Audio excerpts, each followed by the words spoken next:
ومرة جديدة بطل علينا الإعلام اللبناني عبر برنامج سخيف وهزيل وبايخ وتافه اسمه بسمات وطن. خصص فقرة لأغنية أقل ما يقال عنها إنها سافلة وبتحمل كمية كبيرة من الوقاحة والحقد والكراهية والعنصرية اتجاه الفلسطيني بلبنان. جدارك عين الحلوة واقف رح يبقى وعايش تيحمينا من بلوى اسمها إرهاب وداعش. الرسالة الواضحة والمزيفة اللي حملها هذا المقطع بتتلخص بأنه عين الحلوة عبارة عن بؤر إرهابية، وإنه الناس اللي عايشين فيه ما بيسمعوا إلا صليل الصوارم، نشيد الأباء، ودرب القتال طريق الحياة. شكلهم تناسوا إنه المخيمات بأسوأ ظروف لبنان وبأيام التفجيرات كانت على أعلى المستويات من الوعي والحكمة وما خرج منها أي عمل أمني. ففهمونا شو اللي بدكم اياه بالضبط؟ انتم ماشيين على مبدأ اكذب اكذب لحتى الناس تصدقك، وراكنين انه الناس ماشي على قاعدة فيش دخان بلا نار، وبالتالي المجتمع راح يصدق انه المخيمات عبارة عن بؤر ارهاب. بعد ناقص تقولوا البغدادي والجولاني والظواهري متخبيين بعين الحلوة. انت يا القايم ضده طالب الدولة تهده فمنتفي وجوزك سده. أنا مش فاهم كمية الوقاحة الموجودة بهاي الأغنية الوضيعة.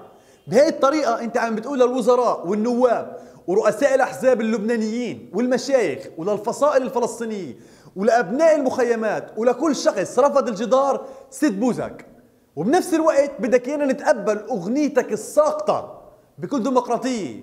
ولك أي ساعة بالضبط إذا أنت والقناة تبعك عم بتدوروا على الشهرة وما بدكم تحترموا حالكم، مش من الضرورة تحولوا جدار عين الحلوة لصراع لبناني فلسطيني، لأنه فشرت أنت واللي أدخن منك واللي مشغلك واللي فتح لك القناة يجرنا لزواريب الفتنة.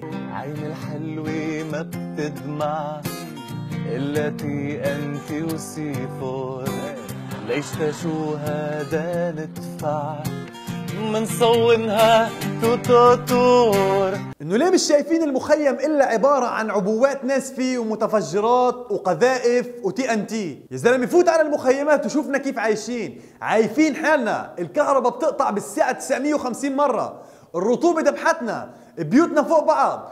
إذا مرحمني بصوتك النشاز هذا لحاله بيعمل هزة أرضية تعادل التي ان تي الموجود بلبنان كله. لا عنصري ولا عار وبكرة انطلع انفجار شو رح بتبرر يا حمار. وجهات النظر بنحترمها إذا كانت مدعمة بحقائق، ناقش واطرح، حلل وفند وتوصل لنتائج. أما تعبي الهوى بعمل سخيف وتنعت المعترضين بالحمير وتطلب منهم سد البوز، شو المطلوب مننا لما نسمع هيك شيء؟ نتشقلب من الضحك؟ نرقص لك؟ نزقف؟ نزغرت؟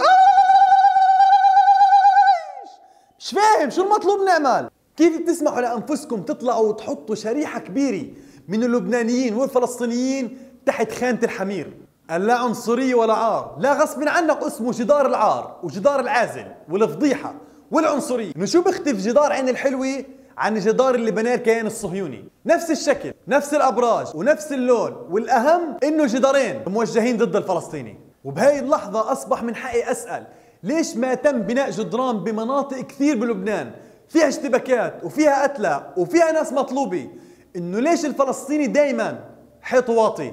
جدار يحمي الميلين اللي جوا واللي برا تيحمينا ويحميكن من وحش مغلغل فيكن يبكينا ويبكيكن. إذا مفكر الجدار بحميك غيرك كان أشطر.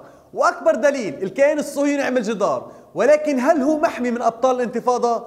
كذلك جدار المكسيك وغيره. مين ضحك عليك وخبرك إنه الجدار بيعمل أمان؟ ومين لعب بعقلك وفهمك إنه قرار الحماية بإيدك؟ إحنا اللي عنا وعي وفهم وما بنقبل ننجر لأي مشكلة تلهينا عن قضيتنا. روحوا اعطونا حقوقنا المدنية والاجتماعية وحق التملك بعدين خبرونا عن الوضع الأمني المزيف اللي بتحكوا فيه وعاملينه شماعة كل يوم والثاني. تقاريركم الصحفية وبرامجكم ما بتحكوا عننا إلا بموضوع الأمن والإرهاب. ليش ما بتحكوا عن حياة القهر والذل والحرمان والبؤس والظلم والبطالة اللي عم بنعانيها؟ عندنا مهندسين فاتحين محلات خضرة ودكاترة بتشتغل بالبطون. كلمة أخيرة بحب أقولها: بناء الجدار حول عين الحلوة صدقا هو مثال فاضح عن كيفية معاملة الفلسطيني بلبنان. السلام عليكم، تنسوش تعملوا شير.